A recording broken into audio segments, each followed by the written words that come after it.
सत्संग जी, प्यार से बोलिए धन्यकार जी।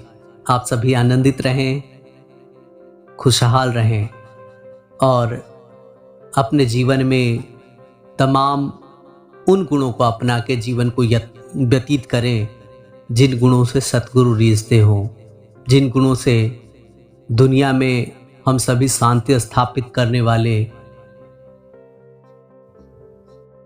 की सूची में अपने आप को समाहित कर पाएं। इन विषयों के साथ ही दास विश्वंभर मिश्रा आज का विषय है शांतिपूर्ण सह अस्तित्व।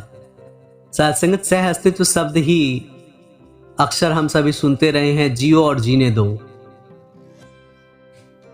ये बात ही इंगित करता है, अगर हम घर में हैं, चाहे दफ्तर में हैं, चाहे बाजार में हैं, चाहे किसी भी जगह पे हैं, हमारे मन में सद्गुणों का अगर विकास है, सद्गुणों के प्रति रुझान है, सद्गुणों के प्रति ये बात है कि परमात्मा हमें देख रहा है, हमारे गुणों का निरीक्षण परमात्मा के द्वारा ही होना है और हमें अपने कर्मों का फल परमात्मा के द्वारा ही मिलना है, तो हम कभी भी गलतियां नहीं करते, गलतियों से बचने का सतत प्रयास करते हैं। सह अस्तित्व अपने आप में ये बताता है कि हमें हमेशा एक दूसरे को बर्दाश्त करना, एक दूसरे को सम्मान करना, एक दूसरे के साथ प्यार भरा माहौल कायम रखने में अपनी भूमिका हमेशा 100% निभाने के लिए सह अस्तित्व प्रेरित करता है। सत्संगत हृदय सम्राट सतगुरु बाबा हरदेव सिंह जी महाराज ने अपने विचारों में फरमाया कि एक लकड़ी की पुल थी और उस पुल पे दो बकरियां, बीच में नदी और दो बकरियां एक इधर से जा रही है और एक उधर से आ रही है।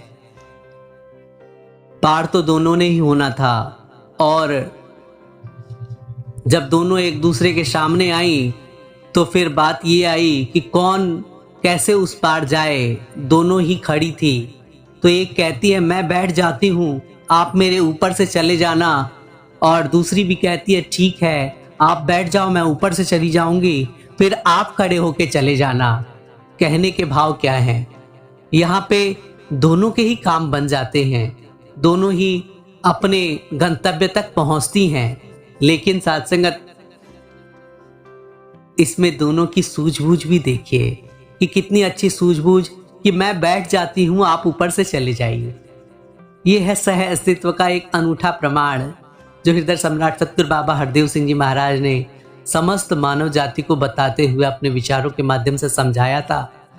हम सत्संगत जीवन की यात्रा में कभी कभी देखते हैं कि इंसान अड़ियल रवैये दिखाने लगता है कि मुझे पहले चाहिए, मुझे पहले करने दो, या मैं पहले आया हूं ना। ये चीज नहीं।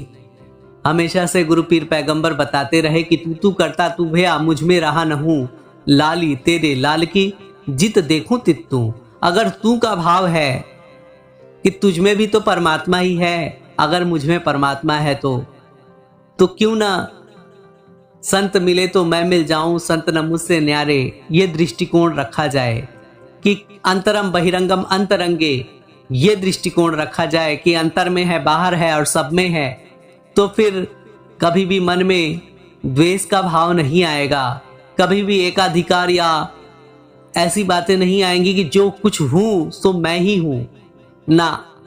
संत महात्मा हमेशा से समस्त मानव जाति को समझाते रहे कि हमें हमेशा इस बात का ध्यान रखना है कि तेरे भाणे सर्वत का भला, कि तेरे कारण ही संसार का भला हो। और महात्मा ये भी समझाते रहे संसार का भला कर दाता, ये प्रार्थना है। ये प्रार्थनाएं भी करते हैं और ये प्रयास भी करते हैं कि संसार में रहकर संसार के काम आते रहें। आओ सत्संगत सह अस्तित्व एक दिव्य गुण है। इसके साथ साथ ये भी समझाया गया कि शांतिपूर्ण सह अस्तित्व, कि शांतिपूर्ण होना चाहिए। सह अस्तित्व में कभी कभी कॉम्प्रोमाइज भी हो जाता है और कुछ उसके नियम होते हैं, कुछ अपने नियम होते हैं, लेकिन उसे सह अस्तित्व नहीं कह सकते, क्योंकि साथ संगत सह अस्तित्व समर्पण के साथ अगर होता है तो ही शांतिपूर्ण सह अस्तित्व हो सकता है। अन्यथा साथ संगत शर्तों पे, कोई भी चीज अगर शर्तों पे चले तो साथ संगत शर्तों का दाएं बाएं होना ही फिर उसके अस्तित्व को ही खत्म कर देती है, उस संबंध को ही खत्म कर देता है, उस सोच को ही खत्म कर देता है। आइए हम सभी ये प्रयास करें कि समर्पण के साथ, प्रेम के साथ और परमात्मा का नूर सब में देखते हुए सह अस्तित्व का पालन करें। प्यारी साथ संगत जी, प्यार से बोलिए धन निरंकार जी।